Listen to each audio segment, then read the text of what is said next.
పాపము ఒక్కొక్క రకమైన పాపం ఉంటది. అనేక రకాలైన పాపములు ఉన్నాయి. ఒకడొక రకంగా, ఇంకొకడు ఇంకొక రకంగా ఉంటారు. కానీ ఎందుకు దేవుని మహిమను పొందలేకపోవచ్చున్నారు. ఆమేన్. మనమైతే దేవుని యొక్క మహిమను మనము పొందవలసిన్నారు. ఆమేన్. హల్లెలూయా. ఆయన వెలుగుని, మహిమను మీరు చూడాలి. ఆమేన్. చాలా ఆయన వెలుగుని చూసిన భాగ్యము మనది. ఆమేన్. అందుకనే ఏ భేదమును లేదు, అందరము పాపము చేసి, అంటే ఒకప్పుడు పాపము చేశాము, కానీ ప్రభు అయిన యేసుక్రీస్తుని మనము ఎరిగి ఉన్నాము, అంగీకరించాము. ఆయన యందు విశ్వాసం ఉంచాము. కాబట్టి ఇప్పుడు మనం ఏమి కలిగి ఉండాలి? మహిమ చూడగలిగే వారికి ఉండాలి. ఖచ్చితంగా ఆయన యొక్క మాట యథార్థమైనది. ఆమేన్. 24వ వచనము. కాబట్టి నమ్మువారు ఆయన కృప చేతను. ఇదంతా చెప్పి, కాబట్టి ఓ సహోదరులారా, ఆయన కృప చేతనే క్రీస్తు యేసునందలి విమోచనము ద్వారా నిర్హేతుకముగా నీతిమంతులమని తీర్చబడుచున్నారు. ఆమేన్. నమ్మిన వారు మాత్రమే.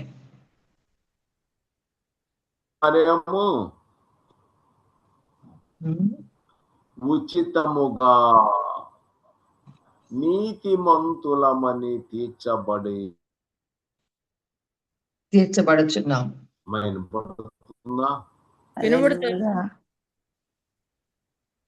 ఉచితముగా నీతిమంతులమని. ఆమేన్. నమ్మువారు ఆయన కృప చేతనే క్రీస్తు యేసునందలి విమోచనము ద్వారా నిరచేతకముగా నీతిమంతులమని తీర్చబడుచున్నారు.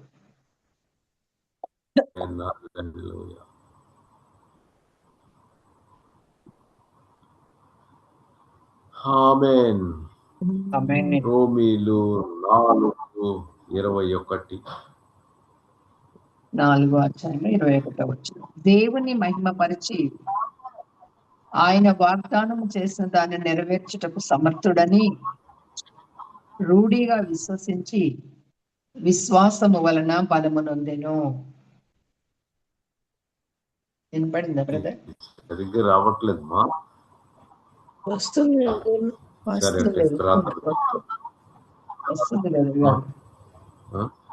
వస్తుంది. నా మాట మీకు వినపడింది కదా?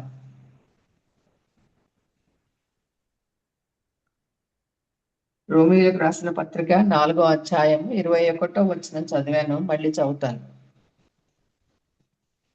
నెట్ ఆగిపోయినట్లు. దేవుణ్ణి మహిమపరిచి ఆయన వాగ్దానము చేసిన దానిని నెరవేర్చుటకు సమర్థుడని రూఢిగా విశ్వసించి విశ్వాసము వలన బలము నొందెను. నెట్ స్టక్ అయిందండి.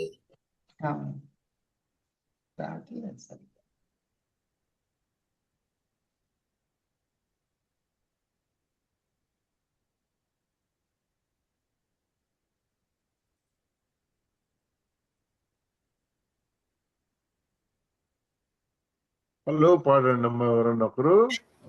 హల్లెలూయా. వినపడుతుందా ఇప్పుడు? వినపడుతుంది. ఆమేన్. రోమీయులు 11:34. 11:34. ప్రభువు మనస్సు ఎరిగిన వాడెవడు? ఆయనకు ఆలోచన చెప్పిన వాడెవడు? ఆమేన్. ఆయనకు ఆలోచన చెప్పిన వాడెవడున్నాడు? చెప్పిన వాడెవడు? చదవమంటారు ఇంకా. 36. ముందుగా ఆయనకిచ్చి ప్రతిఫలము పొందగల వాడెవడు? ఆయన మూలముగాను ఆయన ద్వారాను ఆయన నిమిత్తమును సమస్తమును కలిగి ఉన్నవి. యుగముల పర్యంతము ఆయనకు యుగముల వరకు ఆయనకు మహిమ కలుగు గాక. ఆమేన్. ఆమేన్. ఏం కావాలి? మహిమ. మొట్టమొదట పాపము జీవితము చేశాము. తర్వాత ఏం చేశాము? యేసుక్రీస్తు మనకు చేశాడు. పాపపు జీవితాన్ని విడిచిపెట్టాము. ఇప్పుడు మనము ఆయన పిల్లలుగా మార్చబడి ఉన్నాము. ఆ మార్చబడిన తర్వాత ఆయన మనతోటి నిత్యము మనతో ఉంటూ ఉన్నాడు. ఆయన మా మహిమ మనకు ఇస్తున్నాడు. ఆమేన్. ఎంత గొప్ప భాగ్యము! క్రైస్తవులని చెప్పుకుంటున్నటువంటి మనకి. ఆమేన్. హల్లెలూయా. రోమా 15:6.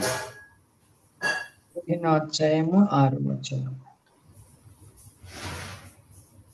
మీరు ఏకభావం గలవారై ఏకగ్రీవముగా మన ప్రభువైన యేసుక్రీస్తు తండ్రియకు దేవునికి మహిమపరచు నిమిత్తము క్రీస్తు యేసు చిత్త ప్రకారము ఒకరితోనొకడు మనస్సు కలిగిన వారై ఉండునట్లు. అదేనా బ్రదర్ గారు? మనమంతా ఏం చేయాలి? ఒకరితో ఒకరు మనస్సు కలిసిన వారమై మనస్సు కలిసిపోవాలి. ఆమేన్. క్రీస్తు యేసు చిత్త ప్రకారం ఒకరితో ఒకరు మనస్సు కలిసిన వారై ఉండినట్లు ఓర్పుకును ఆదరణకును కర్తయగు దేవుడు మీకు అనుగ్రహించును గాక. 7వ వచనం. కాబట్టి క్రీస్తు మిమ్మును చేర్చుకొనిన ప్రకారము దేవునికి మహిమ, క్రీస్తు మిమ్మును చేర్చుకొనిన ప్రకారము దేవునికి మహిమ కలుగునట్లు మీరు ఒకరినొకడు చేర్చుకొనడి. ఆమేన్. ఆమేన్. ఆమేన్. హల్లెలూయా. మనమందరూ ఒకరితో ఒకరు కలిసి ఉన్నవారు.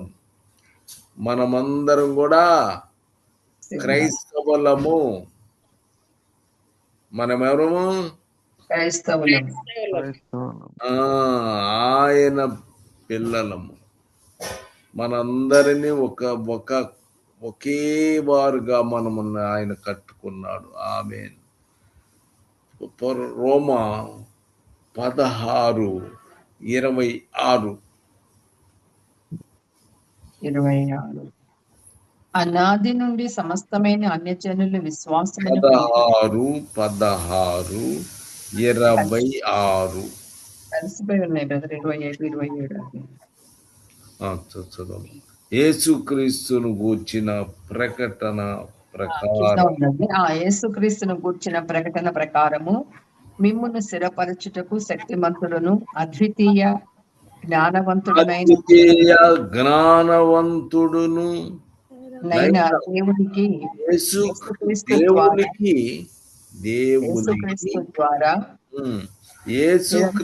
ద్వారా నిరంతరము మహిమ కలుగును గాక.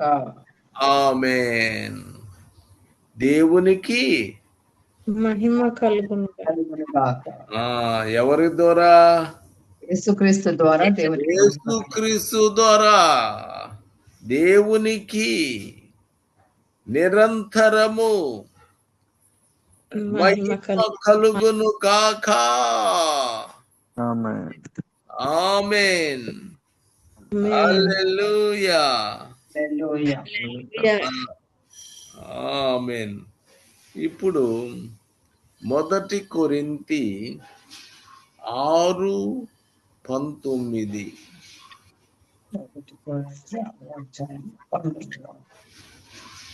6:19. 19 వరకు. మీ దేహము దేవుని వలన మీకు అనుగ్రహింపబడి అమ్మా మీ దేహము దేవుని వలన దేవుళ్ళ మీకు అనుగ్రహించబడింది. ఈ సంగతి మనకు తెలుసా? ఒకప్పుడు పాపము చేసి అన్ని విధాలుగా మాట్లాడిన జీవితము మనది. కానీ పాపము చేశాము, మరలా మనము మహిమ పొందలేక పోయి, నివేదము దొరికేవరు మహిమ పొందలేకపోయారు. కానీ ప్రభు అయిన యేసు క్రీస్తుని విశ్వసించాము, నీతివంతులుగా పొందుకున్నాము, ఉచితముగా ఆయన మనకి అనుగ్రహించాడు. కాబట్టి ఇప్పుడు మీ దేహము దేవుని వలన మీకు అనుగ్రహింపబడి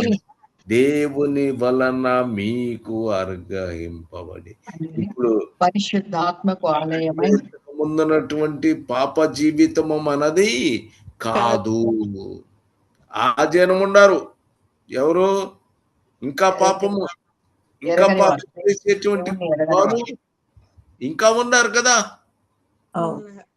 ఇంకా లోకంలో పాపము జీవితము జీవించేవారు ఉన్నారు. కానీ మనమైతే ఎక్కడికి వచ్చాము? మహిమ పొందుకున్నాము.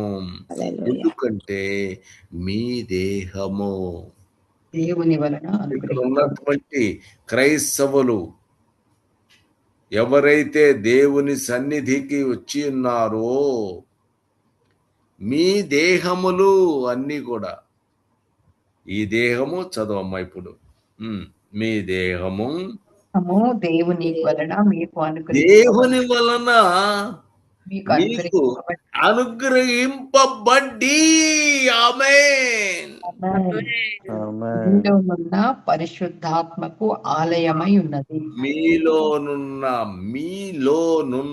పరిశుద్ధాత్మకు ఆలయమై ఉన్నదని మీరు ఎరుగరా? నువ్వు ఎరుగలేదా? పరిశుద్ధాత్ముడు ఉన్నాడు, ఆయనకు ఆలయముగా ఉంటుంది అనే విషయము నీకు తెలిసిందా తెలీదా? మీరున్న పరిశుద్ధాత్మకు ఆలయమై ఉన్నదని ఎరుగరా? మీరు మీ సొత్తు కాదు.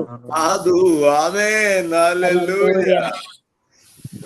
కాబట్టి నీవు మొట్టమొదట తెలుసుకోవాల్సిన విషయం ఏంటంటే పరిశుద్ధాత్మకు ఆలయమై ఉన్నది నీ దేహము. నీ దేహము ఇప్పుడు నీది కాదు. నీ ఇష్టం వచ్చినట్టుగా మాట్లాడడానికి అది నీ సొత్తు కాదు, విలువ పెట్టి కొనబడిన వారు. ఒక్కొక్క మాట ఇక్కడ తేడా ఏంటి మీరు గ్రహించాల్సిందంటే, ఒకవేళ వస్తున్నాడు పోతున్నాడు ఇష్టం వచ్చి చేస్తున్నాడు అని అంటే అతడు నిజంగా దేవుని యొక్క బిడ్డ అవునా కాదా అని తెలుసుకోవాలి. అవునా కదా? అప్పుడు మీ దేహము ఆయన మనకి అనుగ్రహించాడు, ఆయన ఇచ్చాడు. ఇప్పుడు ఈ దేహం ఆయన ఇచ్చాడు కదా, కాబట్టి ఇప్పుడు ఎవరిది? అది ఆయనదే. ఇప్పుడు ఆయన ఇచ్చాడు దేహము, ఇప్పుడు ఆయన తీసుకుంటాడు కదా. ఆయన ఇచ్చాడు, ఆయన ఇష్టం వచ్చినంత కాలము ఉంచుతాడు, మరలా అవసరమైతే ఆయన తీసుకుంటాడు. నీ సొత్తు ఇది కాదు. మరి అప్పటి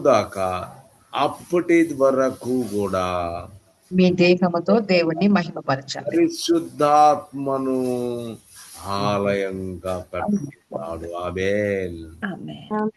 ఆమేన్. ఒకటి మీ దేహము దేవుని వలన అనుగ్రహింపబడెను అనే విషయాన్ని ఎప్పటికీ మరచిపోకూడదు. ఆమేన్. అప్పుడు మీరు మీ సొత్తు కాదు, మీరు ఆయన సొత్తు. ఆమేన్. ఆమేన్. పరిశుద్ధాత్మను నీ లోపల పెట్టాడు. ఆమేన్. ఆయన దేవాలయము, ఆలయము, ఆయన ఆలయముగా నిన్ను తయారు. ఆమేన్. 20వ వచనం. విలువ పెట్టి కొనబడిన వారు కనుక ఇప్పుడు ఏం చేశాడు? విలువ పెట్టి కొన్నాడు ఆయన రక్తంతో. ఎప్పుడు కొన్నాడు? సిలువలో రక్తం కార్చి మనల్ని కొనుక్కున్నాడు. అంతేనా? మొట్టమొదటి ఏ రీతిగా ఉన్నాము? పాపులుగా పాపము చేసి ఆయన మహిమను పొందలేని వారంగా ఉన్నాం. ఈ పాపము చేసినటువంటి భయంకరమైన స్థితి నుండి ఆయన రక్తంతో మనకి విమోచన దానిని విలువ పెట్టి కొనగలిగాడు. ఆమేన్. నువ్వేమో పాపివి ఒకప్పుడు, అవునా కాదా? అవును. కానీ నిన్ను యేసు ప్రభు ఏం చేశాడు? చనిపోయి సమాధి చేయబడి అతను ఏం చేశాడు? ఆయన మనలను కొనుక్కున్నాడు. ఆమె ఇప్పుడు నువ్వు కొనబడ్డావు కదా, జాగ్రత్తగా ఉండాలా లేదా? ఇప్పుడు నువ్వు కొనబడ్డావా లేదా? ఈ సంగతి ఎవరు నీకు నువ్వు పరిశీలన చేసుకోవు. ఉత్త మాటలవద్దు, ఉత్త మాటలు వద్దు. మనము ఖచ్చితంగా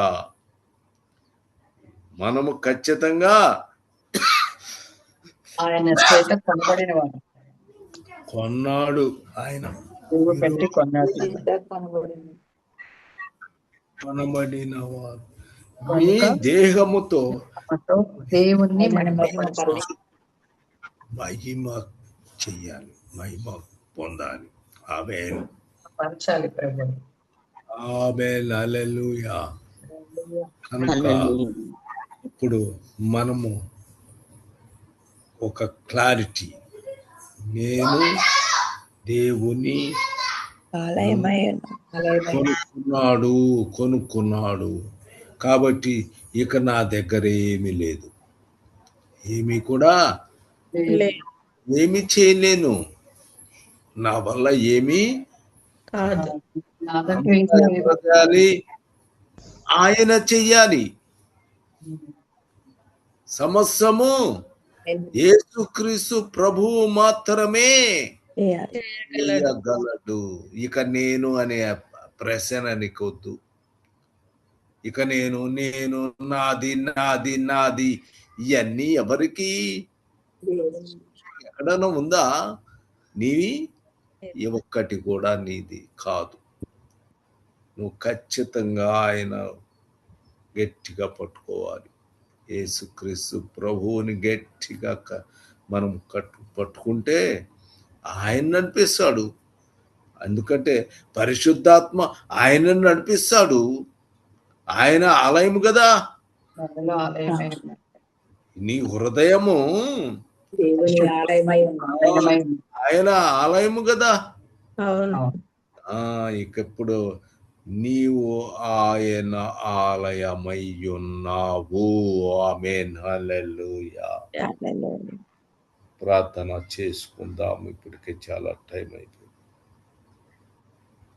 మహోన్నతుడా, మహాగణుడా, నీతిమంతుడా, పరిశుద్ధమైన మా ప్రియ ప్రభు, మీ పాదములకు వేలాది వందనములు, స్తోత్రములు నాయన. ఈ ఉదయకాల సమయంలో నీ కుమారుని నిలబెట్టుకుని మీరు మాట్లాడిన ప్రతి వాక్కు కొరికే వందనాలు చెల్లిస్తున్నాను, స్తుతులు చెల్లిస్తున్నాను ప్రభు.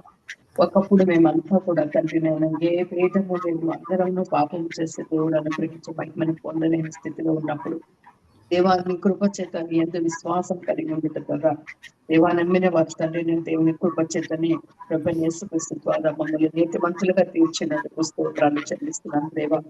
అవునయ్యా, బలహీనులము పాపులమైన మమ్మల్ని కనికరించి నీ రక్తంతో మమ్మల్ని కడిగి మమ్మల్ని నీతిమంతులుగా తీర్చినందుకు మీకు స్తోత్రాలు చెల్లిస్తున్నాను దేవా. నువ్వు వాగ్దానం చేసిన దాన్ని నెరవేర్చడానికి సమర్థులమైన రూఢిగా విశ్వసించి విశ్వాసం ద్వారా మేము బలము పొందుకుంటున్నాం నాయన. అయ్యా అంత సమస్తము నీ మూలాన్ని కలుగుతున్నది తండ్రి. అయ్యా ఆయన ద్వారానే ఆయన నిమిత్తమే సమస్తము కలిగినదని యుగ యుగముల పర్యంతము ఆయనకే మహిమ కలుగునగా ప్రార్థిస్తూ చెల్లిస్తున్నాను. అలాగే దేవుని చిత్త ప్రకారంగా ఒకరితో మనస్సు కలిగి ఓర్పును ఆదరణ కర్త అయిన దేవునికి కృపలో అందరినీ అనుగ్రహిస్తాడని ప్రతి ఒక్కరు కూడా ఓర్పుతో కలిసి ఒకరినొకడు మనసు కలిసి ఉండమని ప్రభు మీరు సెలవిచ్చి తద్వారా దేవుని మహిమపరచుకుంటున్నాను. స్తోత్రాలు నాయన. యేసుక్రీస్తు ప్రభు ద్వారా నిరంతరము ప్రభుకే మహిమ కలిగిన కాక మీ దేహములు దేవుని వల్ల అనుగ్రహించబడి ఉన్నది. అవును ప్రభ, మా దేహాలు మీ వల్లనే అనుగ్రహించబడ్డాయి అయ్యా. అది మాలో ఉన్న పరిశుద్ధాత్మక ఆలయం ఉన్నదని ప్రభు నమ్మకం చేస్తున్నారు. మీరు మీ సొత్తు కారు విలువ పెట్టి కొనబడ్డవారు కనుక మీ దేహంతో దేవుని మహిమపరచుడి అని ప్రభు మీరు మరొకసారి మా జ్ఞాపకం చేశారు నాయన.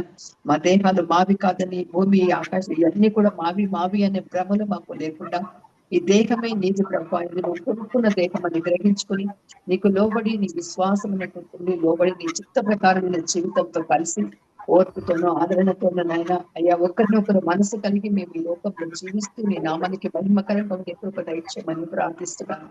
ఇప్పుడు పక్కని కృపలు గల దేవుడవు నాయన, మా దేహముల ద్వారా అన్ని వేళలా మిమ్మల్ని మహిమపరచేవారుగా మమ్మల్ని ఉంచమని ప్రతి ఒక్కరిని ఆ రీతిగా దీవించి ఆశీర్వదించమని ప్రాధాయపడుతున్నాను. వాక్యమైన గురించి కుమారుని చేయగలగా దీవించి సంపూర్ణమైన ఆరోగ్యంతోనూ అయ్యా మీరు భద్రపరిచి కాపాడమని అనేక మందికి దీవెనకరంగా అభిషేకించి మీరు వాడుకుంటున్న విధానం పట్టి స్తుతులు చెల్లిస్తున్నాను. అలాగే వచ్చిన వారిని కూడా ప్రోత్సహించండి.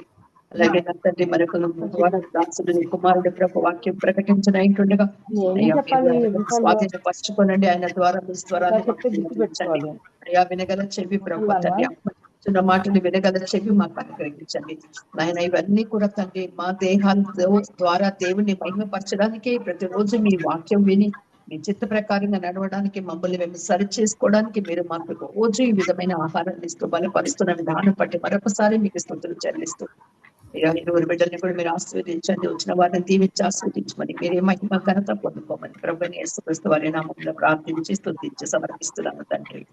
ఆమేన్. ఆమేన్. ఆమేన్.